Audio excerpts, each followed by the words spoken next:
बिस्मिल्लाहिर्रहमानिर्रहीम। अस्सलाम वालेकुम नाज़रीन, जैकब न्यूज़ जी रमज़ान स्पेशल ट्रांसमिशन में भलीकार। नाज़रीन, रमज़ान स्पेशल ट्रांसमिशन में असां रोज़े ऐं रमज़ान शरीफ़ जी बरकतुनि मुतलिक़ प्रोग्राम जो हिकिड़ो सिलसिलो जारी कयो आहे। भलारो रमज़ान बरकतुनि जो महीनो, इन सिलसिले में असां अॼु बि पंहिंजे प्रोग्राम में मौलवी ग़ुलाम रसूल सुमरे साहिब खे दावत ॾिनी आहे। साईं भलीकार। असां मौलवी ग़ुलाम रसूल सुमरे खां रमज़ान पाक महीने जे हवाले सां जेको सिलसिलो आहे उन में अॼु असांजो सुवालु मौलवी साहिब खां साईं तव्हांखां असांजो इहो सुवालु आहे त रोज़े जी शुरूआत कॾहिं थी? औज़ु बिल्लाहि मिनश शैतानिर रजीम, बिस्मिल्लाहिर रहमानिर रहीम। या अय्युहल्लज़ीना आमनू कुतिबा अलैकुमुस सियाम कमा कुतिबा अलल्लज़ीना मिन क़ब्लिकुम लअल्लकुम तत्तकून। सदक़ल्लाहु मौलानल अज़ीम। सूरह बकरा आयत नंबर 183, जंहिंमें अल्लाह ताला वाज़े असांखे जवाबु ॾिनो।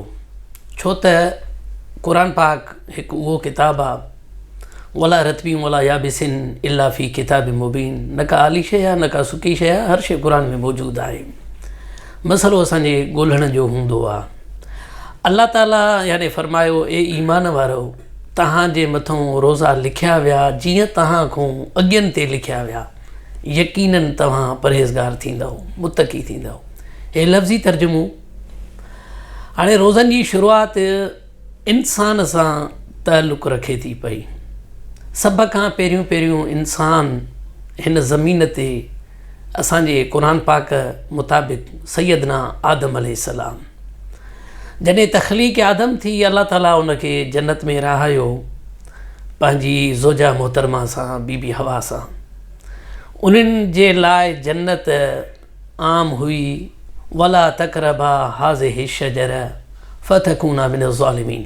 हिन वण जे वेझो न वञो, तव्हां पोइ ज़ालिमनि मां थी वेंदव। पर उहो आदम अलैहिस्सलाम ऐं बीबी हवा, उहो वरी ॿियो जुदा किसो आहे, पर असां उन्हनि खे मुख़्तसर करे वण जे वेझो विया। वण जे वेझे वञण खां पोइ अल्लाह जे तरफ़ां उन्हनि खे इजाज़त कहिड़ी मिली? जन्नत खां ख़ारिज थी विया, सज़ा मिली ऐं उहे हेठि लथा। हेठि जॾहिं लथा, हाणे आदम अलैहिस्सलाम 300 साल पहिरियां त कंधु खणी मथे ॾिसे न पियो, रोईंदो रहे पियो। आदम अलैहिस्सलाम जी जॾहिं तौबा क़बूल थी, छो त अल्लाह ताला बख़्शींदड़ महिरबान आहे। जॾहिं आदम अलैहिस्सलाम जी तौबा क़बूल थी, जिब्राईल अलैहिस्सलाम हिन वटि आयो। हिन जे पंहिंजे जिस्म में जेको जन्नत में जिस्म हुयो ऐं हिते सिज जी धुप ते, गर्मी ते हिन जो जिस्म पूरो कारो थी वियो।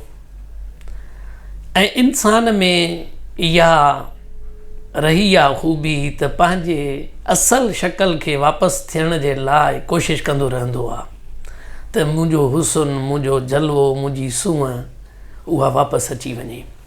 हाणे अहिड़े ई हवाले सां आदम अलैहिस्सलाम जी जॾहिं तौबा बि क़बूल थी वई, अल्लाह जे वेझो बि थी वियो, जिब्राईल अलैहिस्सलाम खे चई त अल्लाह जी बारगाह में अर्ज़ु कर त हे जेको मुंहिंजो कलर ब्लैक थी वियो आहे, त हाणे इहो मुंहिंजो वाइट थिए, जीअं मां हुयुमि जन्नत में ईअं ई मुंहिंजो हिते रहे। पोइ जॾहिं जिब्राईल अलैहिस्सलाम अल्लाह जी बारगाह में इहो पैगाम खणी वियो, अल्लाह ताला जे तरफ़ां आदम अलैहिस्सलाम खे जेको हुकुम मिलियो त तूं रोज़ा रख, इन्हनि रोज़नि रखण जे करे तुंहिंजो जिस्म जेको आहे उहो वाइट थी वेंदो। जीअं जन्नत में हुए उअं ई तूं हिते ज़मीन में थी वेंदे। हाणे आदम अलैहिस्सलाम खे जेको हुकुम मिलियो त 3 रोज़ा, 13, 14, 15 हर महीने जी न, बल्कि 1 महीने जी। जॾहिं 13 तारीख़ ते आदम अलैहिस्सलाम रोज़ो रखियो त उनजो हिकु हिसो वाइट थी वियो। 14 ते रखियईं त ॿियो हिसो वाइट थी वियो। 15 तारीख़ ते रखियईं त उन्हीअ जो पूरो जिस्म जीअं जन्नत में हुयो ओड़ी शक्ल पहिरीं शक्ल में वापसि अची वई। हाणे जॾहिं पहिरीं शक्ल में हुनजी वापसि अची वई त आदम अलैहिस्सलाम शुक्राने तौर ते हर महीने जी 13, 14, 15 इहो सिलसिलो रखंदा, रोज़ा इहे हलंदा रहंदा। हाणे आदम अलैहिस्सलाम पंहिंजे मथां इहे लाज़िम करे छॾिया को अल्लाह जे तरफ़ां सिर्फ़ु उनखे 3 रोज़ा 13, 14, 15 सिर्फ़ु जिस्म खे साफ़ु करण जे लाइ हिन शुक्राने तौर ते। ऐं अलाह जो बि हुकुम आहे लइन शकरतुम लअज़ीदन्नकुम, जेकॾहिं तव्हां शुक्रियो मुंहिंजो अदा कंदो मां तव्हांखे नेमतुनि खे अञा ज़्यादा करे ॾींदुमि। अयाम बीज़ इहे सुञाता वेंदा आहिनि। अयाम अरबी में योम जो जमो आहे। योम ॾींहं खे चवंदा आहिनि, अयाम माना ॾींहं, बीज़ माना अछो थियणु। हाणे अयाम बीज़ हे अछे थियण जा ॾींहं। हाणे हिते आदम अलैहिस्सलाम जो जेको आहे जिस्म अछो जो थियो, इन जे करे इन 13, 14, 15 खे अयाम बीज़ चयो वेंदो आहे। हज़रत आदम अलैहिस्सलाम खां बाद में ॿियनि मुख़्तलिफ़ नबियनि जी उम्मतुनि खे बि रोज़ा जेको आहे त हुया फ़र्ज़, जीअं क़ुर पाक में तव्हां पाण उहो अचूं था पिया हुन ते बि।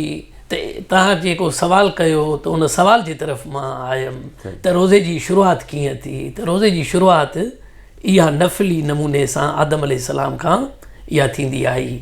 ऐं असां खां जेके अॻ में क़ौमूं हुयूं, जीअं बनी इसराईल, जंहिंमें अलाह ताला पाण क़ुर पाक में जेका मूं आयत तिलावत कयमि सूरह बकरा जी, या अय्युहल्लज़ीना आमनू कुतिबा अलैकुमुस सियाम कमा कुतिबा अलल्लज़ीना मिन क़ब्लिकुम, जेके तव्हां खां अॻ में हुया। हाणे असां खां अॻ में पहिरियां त सभ खां अॻ में आदम अलैहिस्सलाम हो, उन जे लाइ रोज़ा इहे फ़र्ज़ इहे कया विया त हुन पंहिंजे जिस्म जी मेराण खे ख़तमु करायो। असां खां अॻ में बनी इसराईल हुया, ऐं बनी इसराईल ते बि रोज़ा जेके आहिनि ईअं ई रमज़ान शरीफ़ में हूंदा हुया फ़र्ज़। उन्हनि जी थोरी शक्ल मुख़्तलिफ़ हुई। वरी इस्लाम में अचण खां बाद में जॾहिं हुज़ूर पाक सल्लल्लाहु अलैहि वसल्लम जी उम्मत ते रोज़ा फ़र्ज़ थिया, उते वरी शक्ल थोरी मुख़्तलिफ़ चेंज थी वई। हाणे जेके बनी इसराईल में बि रमज़ान शरीफ़ जो महीनो रोज़ा फ़र्ज़ हुया, त उते रमज़ान शरीफ़ कंहिं महिल सर्दी में, कंहिं महिल गर्मी में, कंहिं महिल बहार में, कंहिं महिल सरव में, जीअं थिए थो पियो। त हुननि छा कयो त हाणे ईअं कयूं था पिया, रमज़ान शरीफ़ जा रोज़ा असां रखंदासीं बहार जी मौसम में, 10 ॾींहं रोज़ा ॾंड तौर ते एक्स्ट्रा असां रखंदासीं, जीअं इहो कफ़ारो हुनजो अदा थी वेंदो। हाणे हे न को अलाह जो हुकुम हो, न के अलाह जे पैगम्बरनि जो हुकुम हुयो।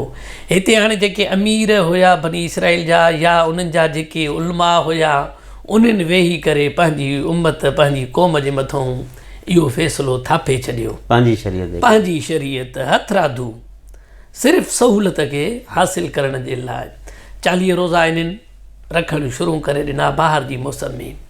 हलंदे हलंदे अॻिते हली करे हिकिड़ो बादशाह हुयो, उनखे पियो होड़ में सूर, जेको बनी इसराईल में बादशाह खे होड़ में सूर जो पियो त हुनजो इलाजु करायईं, पर इलाज में उनखे का सहूलियत कोन मिली, फ़ाइदो कोन मिलियो, सुख कोन मिलियो।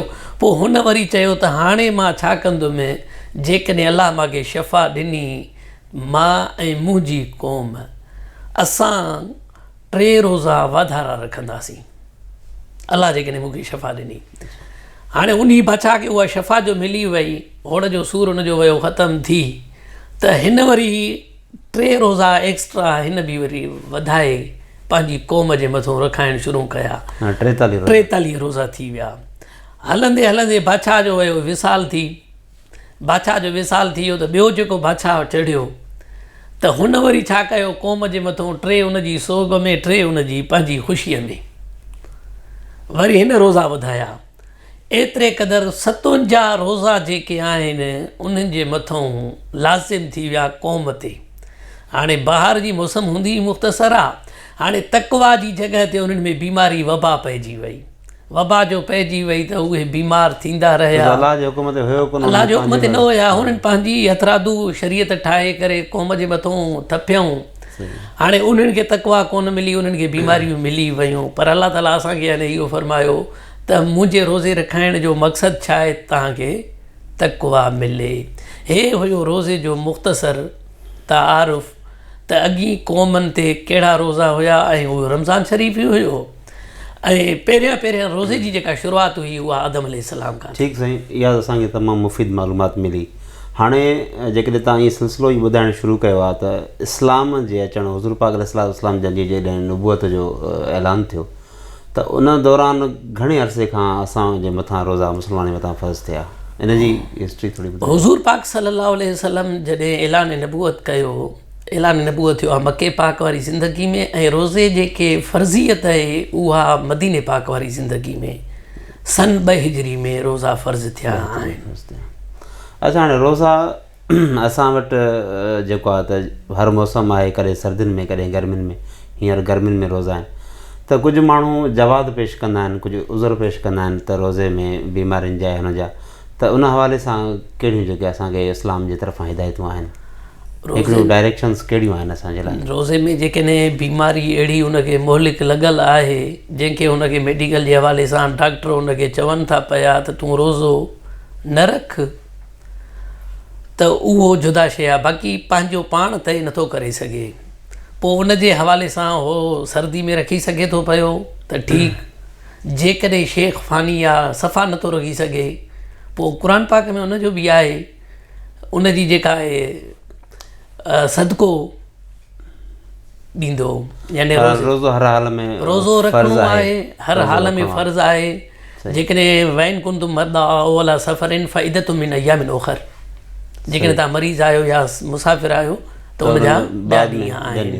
वॾी महिरबानी मौलवी रसूल साहिबु, तव्हां ॾाढी मुफ़ीद मालूमात असांजे ॿुधण ताईं पहुचाई।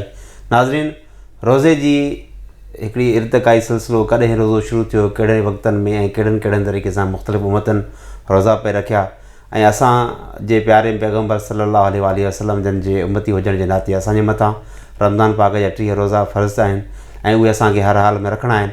ऐं रोज़े जे मुतालिक़ असां इलाही सारियूं शयूं असां आलिमनि सगरनि जे ज़रिए अव्हां ताईं पहुचाइण जी कोशिशि कंदासीं। फ़िलहालु हिन वक़्त लाइ एतिरो ई। इंशाअल्लाह ईंदड़ वक़्तनि में, ईंदड़ प्रोग्राम में असां वधीक मालूमात अव्हां सां शेयर कंदासीं। पंहिंजे मेज़बान सैयद ज़मीर आलम खे ॾींदा इजाज़त। अल्लाह हाफ़िज़।